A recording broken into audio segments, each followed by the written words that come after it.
kasi yan, hindi kasi hindi kurulo. Kahit antok na yan, ganyan siya. Oh, nakaupo talaga siya.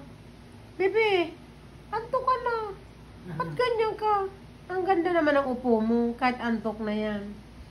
Oh, ba't papungay-pungay? Tignan mo naman siya talaga, Lucy, oh.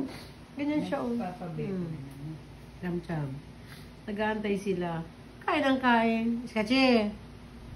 Ay, Diyos ko naman, nagpapapansin sa kanyang upo, oh. Mangalay kanyang bibi, yung spinal cord mo dyan. Ganyan yan. Kasi, ano na? Nagpapansin naman niya na ganyan na upo. Alam ko na yan, humingi na pagkanya na tilos. Nagpapakita yung isa gilas naman, ka oh. naman sa akin ang upo mo. Tignan mo, kahit antok na tilos. Tignan mo, oh, ang itsura, oh. Yan yun sa guys, so kahit antok na yan, oh. Baka ma-overdose naman kayong kakakain. Napapatulog na sa kanyang upo, oh. Tignan mo.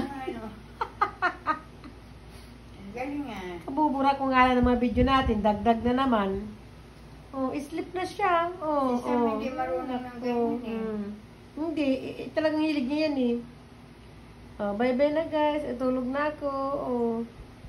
Oh, napapatulog na yan siya sa upo niya. Oh, ang arte man. Okay? Tulog na.